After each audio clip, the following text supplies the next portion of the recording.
Hello hello, हाँ बैठिए आप लोग। पहले मिलिए। ममता से हमारे लिए किसी टीचर के लिए बड़े गर्व की बात होती है जब स्टूडेंट खड़ा होता है डाइस के ऊपर।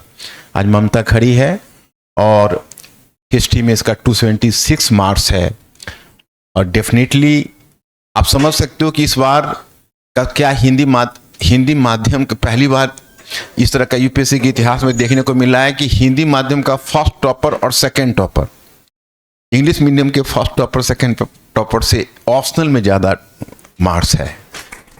तो अब अगर कोई हिंदी मीडियम में अगर अभी जैसे जो ममता का अभी मार्क्स है 276, अगर उसमें जनरल स्टडीज़ का थोड़ा सा ये लग जाता तो मतलब आप समझ सकते हो। तो इसलिए ऐसा आप नहीं ब्लेम कर सकते कि हिंदी मीडियम और इंग्लिश मीडियम का डिस्क्रिमिनेशन है। जो क्षमता रखता है उसको मार्क्स आएंगे, आपको भी आएंगे। आप चिंता मत करिए, बस तरीका सही अपनाइए, है ना। ठीक ममता, तो थोड़ा एडजस्ट कर लो आप। ओके, माइक की जरूरत नहीं है। नहीं है। ओके ओके ओके, ठीक है। Hello, good morning. आवाज आ रही है सबको? कौन बनाओ? कम लग रहा है। ओके, ठीक है। मैं मणिकांत सर की स्टूडेंट रही हूँ। मैंने सर से है ना ऑनलाइन क्लासें ली हैं टोटली। मैं सर से आज पहली बार मिली हूँ और आप है ना सर पे पूरा टोटल अंधविश्वास बोलते हैं ना, वो कर सकते हैं पूरा का पूरा। और हिस्ट्री ऑप्शनल के लिए मैंने पूरा का पूरा चीजें सर से ही पढ़ी है। और जो GS1 में भी अपना हिस्ट्री का पार्ट होता है, प्रीलिम्स में भी होता है, उसके लिए भी मैंने अतिरिक्त कुछ नहीं देखा अपने नोट्स के अलावा। जैसे हिस्ट्री ऑप्शनल के लिए अपने सर पढ़ाते हैं कि एंशिएंट इंडिया की एक कॉपी बन जाती है, एक कॉपी अपने मिडाइवल की बन जाती है, एक मॉडर्न की और एक वर्ल्ड हिस्ट्री की कॉपी बन जाती है। तो ये 4 कॉपियां ही मेरे लिए हिस्ट्री ऑप्शनल के लिए थी। इसके अलावा मैंने कुछ इसमें देखा भी नहीं था। दूसरा, ये अपने सर की बुकलेट आती है, ऑप्शनल की बुकलेट होती है ना, तो ये बुकलेट थी मेरे साथ। क्योंकि मैं क्लासरूम डायरेक्ट यहाँ स्टूडेंट नहीं रही थी, मैं ऑनलाइन ही पढ़ी थी, तो वो बुकलेट से मैं हेल्प ले लेती अपने नोट्स के साथ ही। तो बुकलेट पढ़ी, नोट्स पढ़े। और नोट्स में कुछ चीजें हैं कि अपनी लिमिटेशन होती है कि सब चीजें नोट्स में नहीं लिखवा सकते, शॉर्ट रखने पड़ते हैं, तो वो चीजें बुकलेट से ऐड हो जाती थी। और बुकलेट में काफी अच्छे अच्छे क्वेश्चन दे रखे हैं, तो उनसे प्रैक्टिस हो जाती। और एक बुकलेट आती है सर की, वो 3000 के करीब क्वेश्चन होते हैं, जिसमें यूपीएससी के प्रीवियस ईयर्स के क्वेश्चन होते हैं, बीपीएससी वो सब होते हैं। तो जी जी जी ओके, तो वो क्वेश्चंस है ना, मैंने 3000 के टोटल 3000 क्वेश्चन अटेंड किए थे, अपने कॉपी में लिखे थे। और वो लिखने के लिए भी मैंने कोई अतिरिक्त बुक नहीं पढ़ी थी, अपने नोट्स पढ़े और नोट्स में से ही उनका एनालिसिस करके उन क्वेश्चन को अटेंड किया था। और जैसे आंसर राइटिंग के लिए अलग से टेस्ट सीरीज या वो सब चीजें, वो भी कुछ नहीं ली थी। सिर्फ और सिर्फ नोट्स पढ़े सर के नोट्स में क्या है, वो अपने को हिस्ट्री में लिखना ही क्या होता है, अपने पास एक लिमिटेड डाटा होता है, उस डाटा को हमें घुमाना होता है अलग अलग तरीके से। जैसे वो टिप्पू सुल्तान का क्वेश्चन है ना कि टिप्पू सुल्तान सांप्रदायिक थे या टिप्पू सुल्तान अंग्रेजों के पक्ष में थे या विपक्ष में थे, क्या अपने पास निश्चित डाटा होता है, उसको हमें सिर्फ घुमाना होता है और वो डाटा अपने नोट से मिल जाता है। नोट से बाहर हमको वैसे उस डाटा में कुछ देखने की जरूरत नहीं होती है।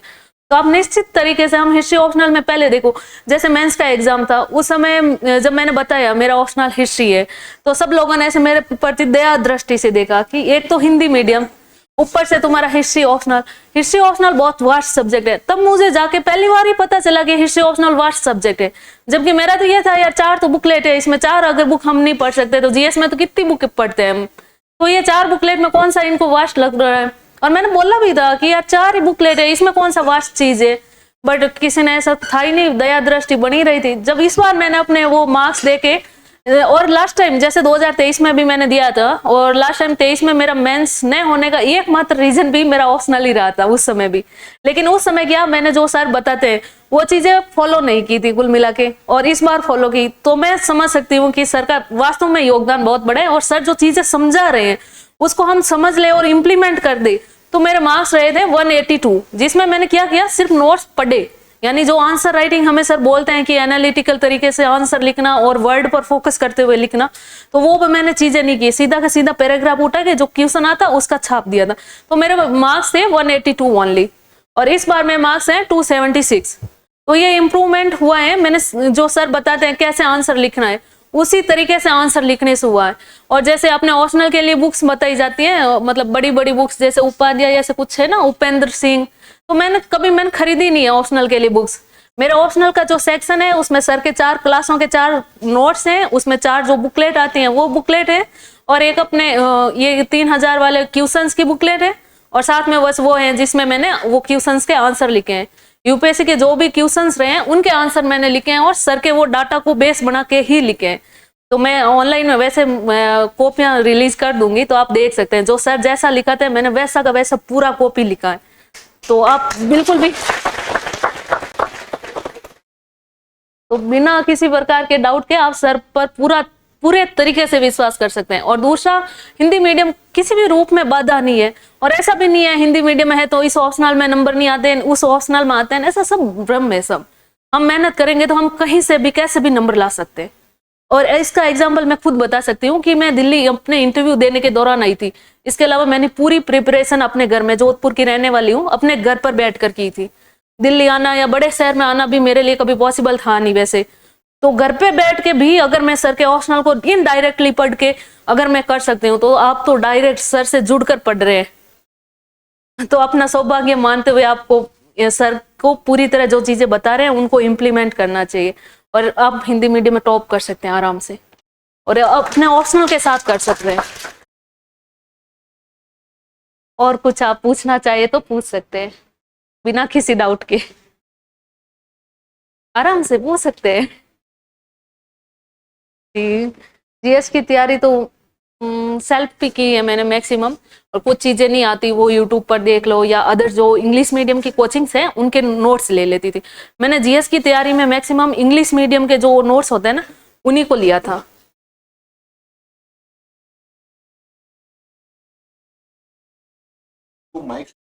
हाँ, हो गया, ठीक है। अदर कुछ?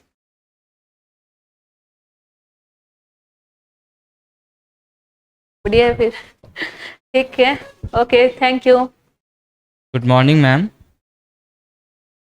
मैम, जी, जी। मेरा क्वेश्चन ये है कि आपने हिस्ट्री ऑप्शनल के फर्स्ट पेपर में मैप को कैसे तैयार किया था? जी, जी। उसके लिए आपने क्या किया था? मैप के लिए एक तो अपने सर की बुकलेट आती है वो मैप वाली, और इसके साथ क्या वो पीछे एक खाली पेज आता है ना जिसमें ओनली इंडिया का मैप बना हुआ है, तो उस पेज की मैंने 25 से 40 कॉपी निकाली, एक तो खाली पेज वाली पूरी की पूरी। फिर क्या जैसे चैप्टर पढ़ते हम ancient India, mapping maximum ancient India से ही आ जाती है अपनी, तो एंशिएंट इंडिया में ऐसे पढ़ा, मान लो मेरा ये रहता था कि पहले ये सेक्शन पढ़ लिया, वैदिक काल तक हो जाता है अपने, वो पाषाण काल से लेके वैदिक काल तक पढ़ा एंशिएंट इंडिया। इसके साथ साथ मेरे ये मेंस के आंसर राइटिंग प्रैक्टिस चलती रहती, साथ ही ये जो बुकलेट थी अपने मैपिंग वाली उसको मैप के पढ़ना बुकलेट, और फिर उन मैप को नोट डाउन करना, 2 से 4 बार ऐसी प्रैक्टिस हो जाने पर वो मैप हो जाते हैं। तो वही है कि वो सर की बुकलेट से जो जितने अपने मैप में क्वेश्चन आते हैं वो मैक्सिमम क्वेश्चन उस बुकलेट से आ जाते हैं। अगर 1-2 साइट अपने बच भी जाती है तो वो इतना लोड लेने की है नहीं कि हम इधर उधर के मटेरियल से कलेक्ट करके उस साइट को ढूंढ के लिखे। तो वही है, उधर से 2 नंबर छोड़ के हम अपने आंसर राइटिंग प्रैक्टिस से इधर 2 नंबर बढ़ा सकते हैं, तो उसका इतना हेडेक लेने का है नहीं कुछ। और मैम, आपने प्रीलिम्स के लिए मतलब कैसी अपनी स्ट्रेटजी वगैरह रखी थी तैयार? हिस्ट्री के लिए या सभी के लिए? मैम, सभी के लिए है। ओके, सभी के लिए तो ये था कि जो 5 से 6 अपनी प्रीलिम्स की बेसिक सब्जेक्ट है, जैसे पॉलिटी हो गई, इकोनॉमी हो गई, इनके जो फंडामेंटल्स हैं, जो अपना सिलेबस है उसको कर लो, उसको बार बार रिवाइज कर लो और एमसीक्यू लगा लो। जैसे अपना हिस्ट्री है, हिस्ट्री के एमसीक्यू की ये बुकलेट है, इससे बाहर एमसीक्यू आ जाए हिस्ट्री में पॉसिबल ही नहीं है, और जो बाहर आएगा तो वो सबके बाहर आएगा। तो ये तो मेरी फेवरेट बुक रही थी हमेशा से। तो इसी प्रकार की बुकलेट आप अदर सब्जेक्ट में भी ले लीजिए एमसीक्यू के लिए, तो अपने वो सब्जेक्ट पढ़ना, उनके एमसीक्यू लगाना, बस यही रहा था। मैम, बट क्वेश्चन प्रीलिम्स के मैंने देखा था तो उसमें लग नहीं रहे थे इस टाइप से, तो काफ़ी मतलब अंदर से थोड़ा डीमोटिवेशन टाइप हो रहा था कि कैसे तैयार करें या क्या। तो जब आपने भी किया होगा तो कई क्वेश्चंस नहीं लग रहे थे, तब फिर मैम उसके लिए आपने कैसे किया? जी, इसमें क्वेश्चन लगना ये हो जाता है अपना नॉलेज कितना ब्रॉड है और कितना कनेक्टेड है। जैसे सर बोलते हैं कि अपना इंटीग्रेटेड अप्रोच होनी चाहिए किसी भी चीज को पढ़ने की। हम क्या करते हैं कि कोई भी टॉपिक लिया, उस टॉपिक के डाटा पढ़ लिया, डाटा को याद करने की कोशिश करते हैं। वो हम फ्रीली ऐसे डाटा याद नहीं कर सकते जब तक हमारी उस टॉपिक पर समझ नहीं होती है। और समझ तभी बनेगी जब हम गहराई से उस टॉपिक को पढ़ेंगे, न कि डाटा के रूप में पढ़ेंगे। तो ये है कि आपके पास सोर्स कौन है या पढ़ाने वाला कौन है, ये भी काफी चीज डिपेंड हो जाता है कि आपको याद कितना है या आपकी परफॉर्मेंस क्या है। तो इसमें तो यही है कि आप पहले टॉपिक को समझे, इंटीग्रेटेड तरीके से समझे, समझ के उसमें कुछ अच्छे डाटा हैं उनको याद कर लीजिए। याद करने के बाद जितनी प्रैक्टिस हो सके एमसीक्यू की वो कीजिए। Thank you ma'am. जी।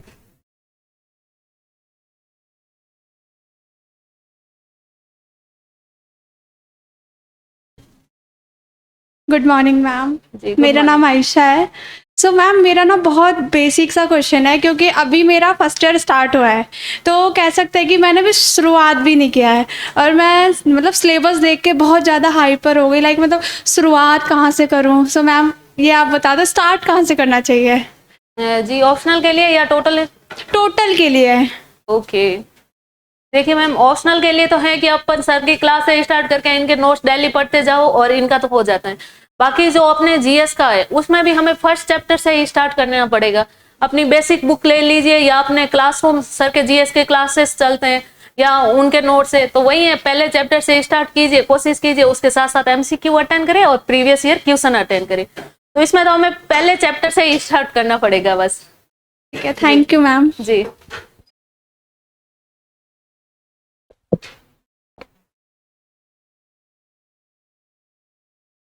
Okay, done. नहीं, आप खुली तरीके से पूछ सकते हैं अगर कुछ भी मन में रह गया हो तो।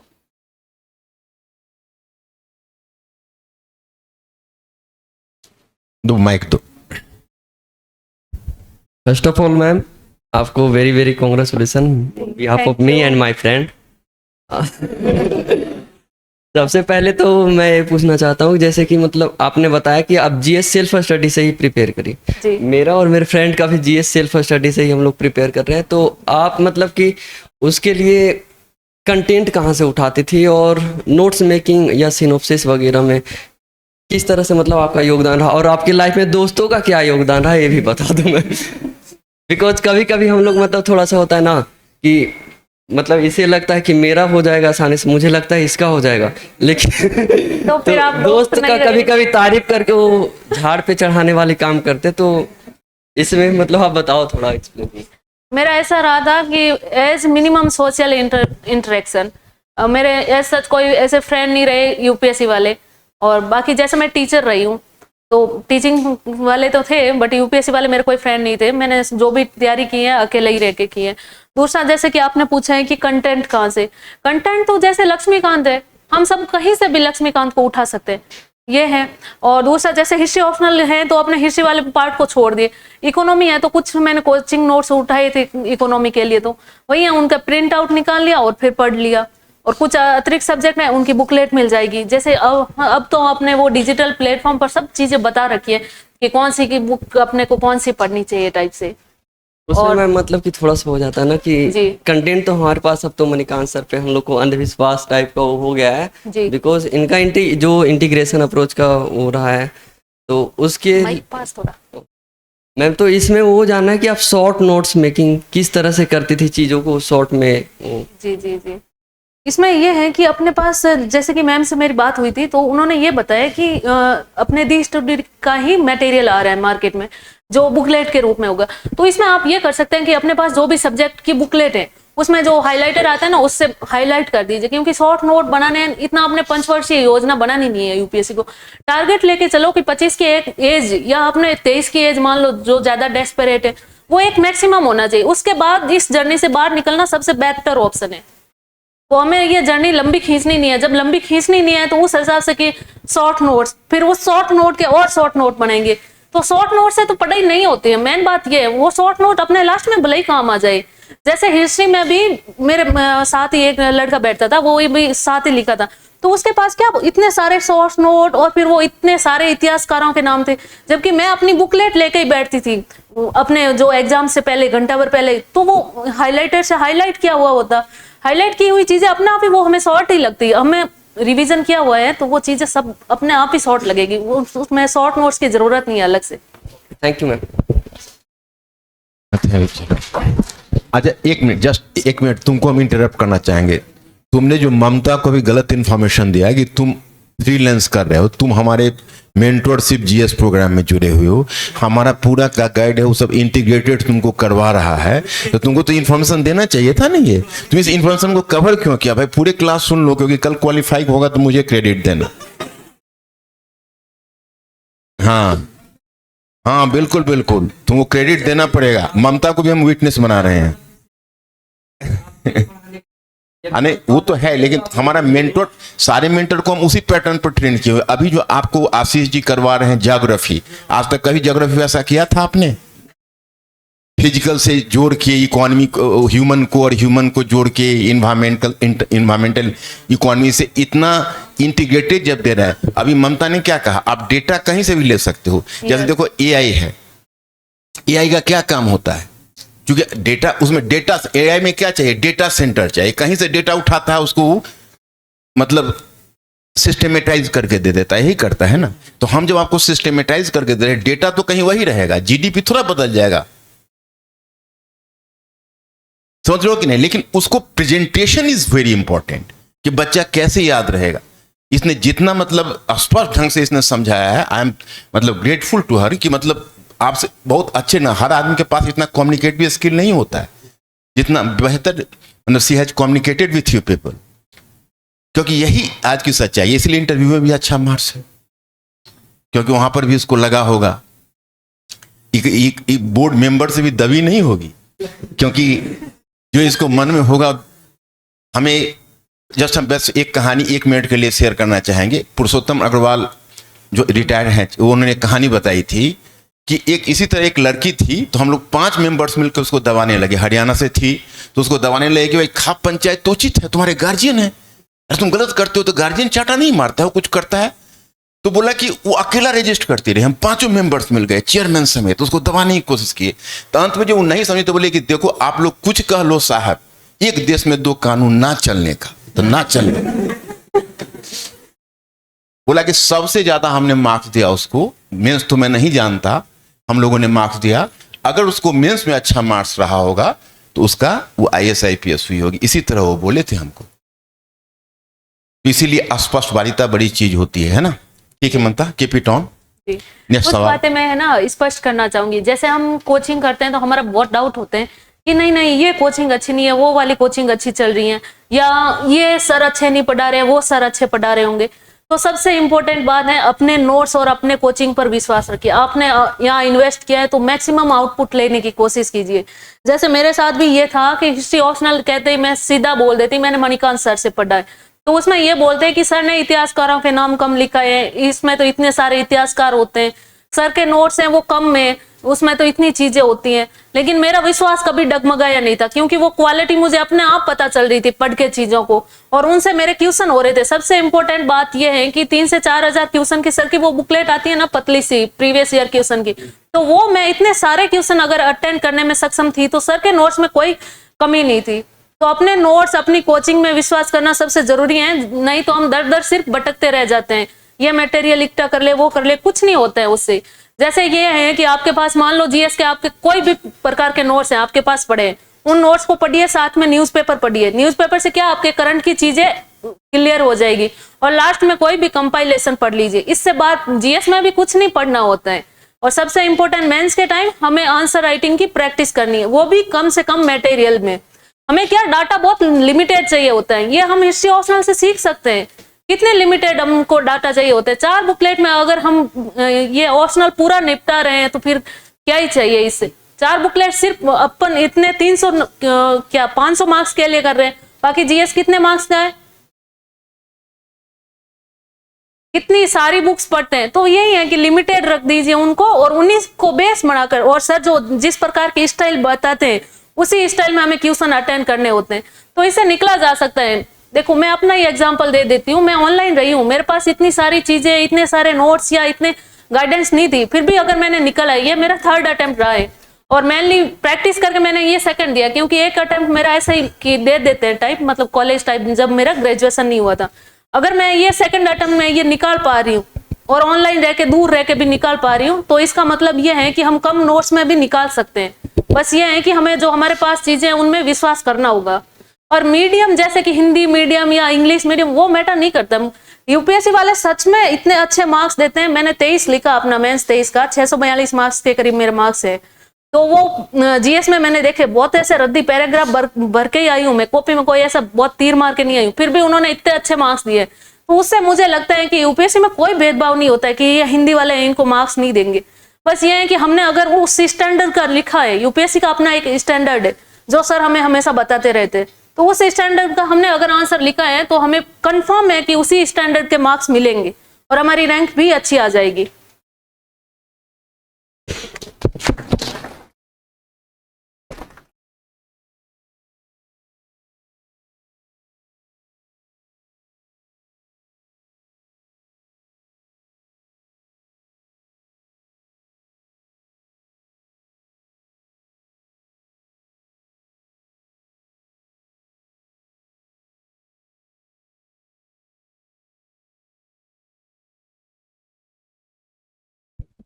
बहन जी नमस्ते। जी।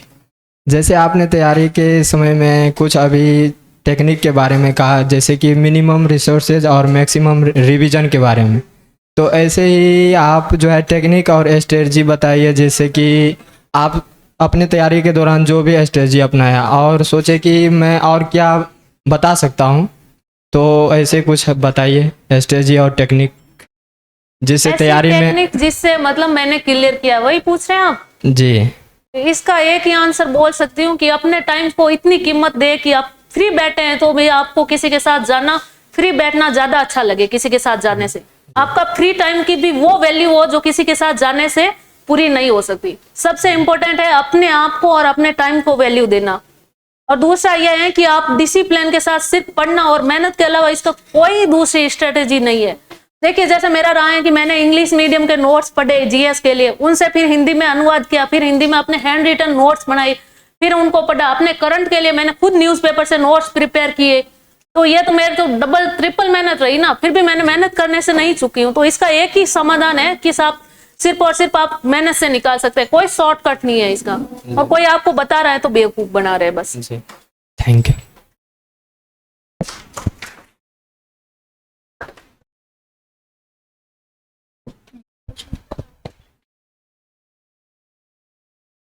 Good morning ma'am. Good morning. मेरा नाम प्रवेश है। मेरा एक क्वेश्चन है, आपने इस चीज़ को करने के लिए कितने टाइम तक स्टडी करी थी? अच्छा, आवर्स ऑफ स्टडी? जी।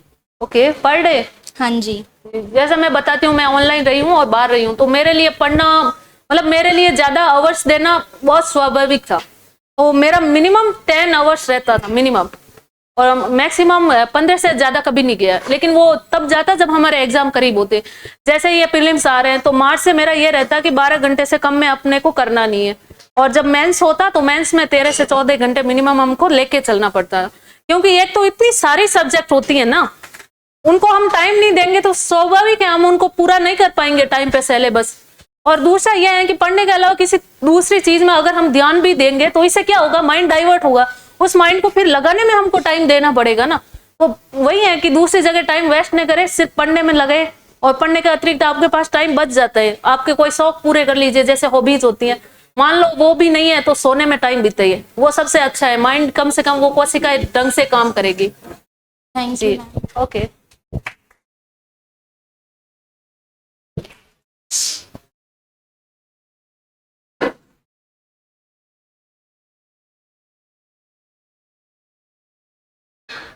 तो अब विराम दिया जाए। हाँ, तो ठीक है, मैं आप लोगों ने के मन में जो सवाल होंगे, जो डाउट होंगे, दूर हो गए होंगे। मोटिवेटेड होइए। इस सबसे बड़ा ममता का कंट्रीब्यूशन यही होगा कि आप लोगों में एक मोटिवेशन आए कि भाई आप लोगों को भी करना है, डिटर्मिनेशन आए। और ममता को भी बहुत बहुत मेरी तरफ से धन्यवाद कि सफलता के बाद वहाँ आकर और आप लोगों को मोटिवेट किया। और सफलता के बाद अपने टीचर को भी याद रखना, ये और टीचर के लिए भी गर्व की बात होती है। तो thank you very much Mamta, and thank you very much to all. Thank you.